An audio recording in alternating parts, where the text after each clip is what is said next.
Japan's Naomi Osaka reacts to her victory over Petra Kvitova of the Czech Republic in the women's singles final at the Australian Open Tennis Championships in Melbourne.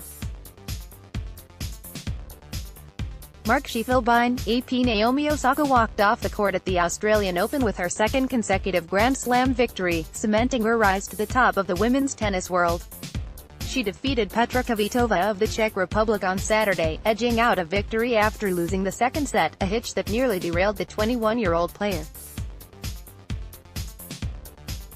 After winning the first set 7-6, a visibly frustrated Osaka put her face in her hand during the second set, then covered her head with a towel as she walked off the court after losing 5-7. But she returned with renewed determination, sealing her victory with a 6-4 win in the third set. "I felt like I didn't want to have any regrets," the Japanese player told reporters in Melbourne. "I think if I didn't regroup after the second set, then I would have looked back on this match and probably cried or something." Saturday's victory in the women's singles final will catapult Osaka, ranked 72nd in the world this time last year, to number 1 in the Women's Tennis Association rankings. Naomi Osaka and Petra Kvitova embrace following Osaka's victory in the match. Cameron Spencer, Getty Images. That will make her the first Asian woman to top the rankings, according to the Australian Open, and the first Japanese player of either gender. She'll also be the youngest woman to reach number 1 in nearly a decade, following then 20-year-old Caroline Wozniacki's rise to the top in 2010, the Associated Press reports. Osaka's last Grand Slam win, her defeat of Serena Williams at the U.S. Open in September, stirred controversy among fans.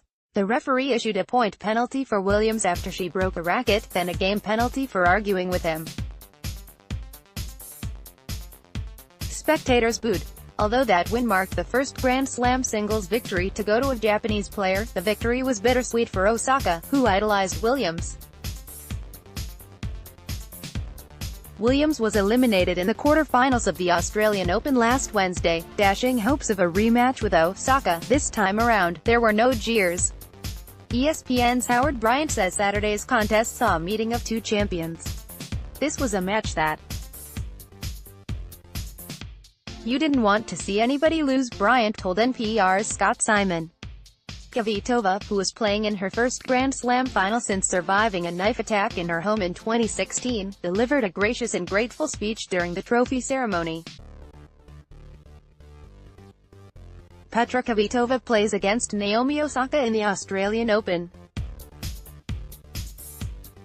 Kelly Davina, Getty Images. For Tennis Australia. "To my team, thank you for everything, but mostly thank you for sticking with me even as we didn't know if I would be able to hold a racket again," she said, fighting back tears amid booming applause.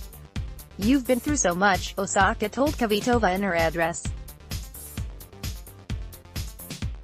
"You're really amazing, and I'm really honored to have played you in the final of a Grand Slam." Osaka broke the top 10 in the WTA rankings just last September and made her top 5 debut the next month.